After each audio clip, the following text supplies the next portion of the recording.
On voit quelles sont les mesures que le gouvernement anglais vont prendre pour faciliter l'accès à la santé aux gens qui habitent sur l'île. On va construire reservoirs and fountains were constructed. Vous allez voir, on va vers la construction du Mauve Aqua et aussi il y aura des fontaines publiques un peu partout dans l'île.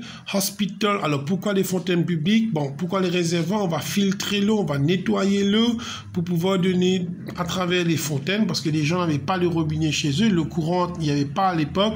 Il y avait de l'eau propre, comme ça ils peuvent en consommer. Hospital and dispensaries were built. On va construire des hôpitaux et des dispensaires pour que les gens puissent avoir accès à la santé. Why were reservoirs and fountains constructed? To provide clear drinking water to the people, pour pouvoir donner de l'eau propre aux habitants. Why were hospitals and dispensaries built? To cure sick people. Alors, pourquoi les hôpitaux et les dispensaires ont été construits? Pour donner des traitements aux gens qui étaient malades. On va voir maintenant. Alors, on a parlé de health. Maintenant, on va parler d'éducation. Education is free and compulsory. Aujourd'hui, l'éducation est gratuite et c'est obligatoire. It is mandatory, compulsory. Vous devez partir à l'école jusqu'à l'âge de 16 ans, ce qu'on appelle le 9-year schooling. Okay, schools are found in almost all villages and towns. Dans nos villes, dans les villages, il y a beaucoup d'écoles. Regarde la cité de Port-Louis, il y en a beaucoup d'écoles que vous fréquentez. Ok. Alors, et aussi, le gouvernement vous donne, allons voir ce que le gouvernement fait pour vous. What does government provide to all primary children? The government provides free textbooks to all primary school children. Il n'y a pas que ça, vous allez ajouter ça aussi. Le gouvernement, they provide free transport. They provide free transport and free exam fees. Les examens, ceux qui prennent les examens, forme 5, forme HSC pour la première fois, les gouvernements le donnent, payent les examens, ce qu'on appelle free exam fees. They provide free transport, ce qu'on appelle ici le transport gratuit. Les enfants peuvent voyager par le bus gratuitement pour aller à l'école. Where were the first schools found? The first schools were found in Port Louis. Les premières écoles se trouvaient à Port Louis. C'est tout à fait normal parce que la majorité des gens habitaient à Port Louis. Not all children were able to go to school in the past because the schools were very far from their homes because schools were not free. Alors pourquoi les enfants ne pouvaient pas aller à l'école? Pourquoi la majorité d'enfants ne pouvaient pas aller à l'école? Ceux qui habitaient dans les villages, les écoles étaient very far from their homes. Les écoles étaient loin de la maison.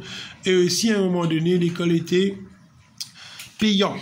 Et hier, ça veut dire le 20, on a le 20 mai 1975, ça fait maintenant plus de 45 ans qu'on a eu, il y avait une manifestation des anciens élèves et qui a amené à l'éducation gratuite en l'île. Il ne faut pas oublier cette date-là, le 20 mai 1975, où beaucoup de jeunes se sont descendus dans les rues.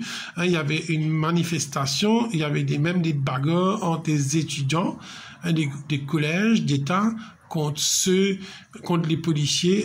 Il y avait cette bagarre sur le pont de Grande Rivière et qui a emmené aujourd'hui à l'éducation gratuite dans l'île. Il faut en profiter au maximum.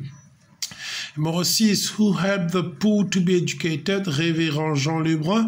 Alors, il y a ce monsieur-là qui est mort maintenant. Il y a une école en Cité-Marchand qui porte son nom. Jean Lebrun, il n'était pas catholique, il n'était pas du gouvernement, il était un missionnaire chrétien qui était venu pour donner de l'éducation gratuite aux gens.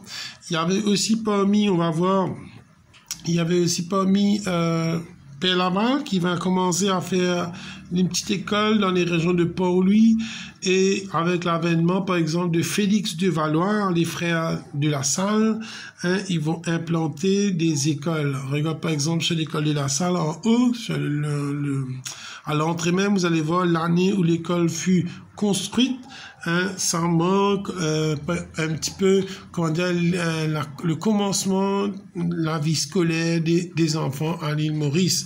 What did Révérend Jean Lebrun did? He built schools in Port Louis and in villages. Il va construire des écoles à Port-Louis et dans certains villages. Vous avez, par exemple, de nos jours, je prends les écoles Orsier, qui se trouvent à Port-Louis, par exemple, il y a Notre-Dame de la Paix, Saint-Jean-Baptiste de la Salle, Bon Secours Orsier, qui se trouve à Port-Louis, et aussi dans les villages, par exemple, dans Marie-Reine Orsier, qui se trouve à Poutre d'Or, Bon-Accueil Orsier, qui se trouve à Bon-Accueil, hein, Saint-Joseph Orsier, qui se trouve à Montagne-Blanche.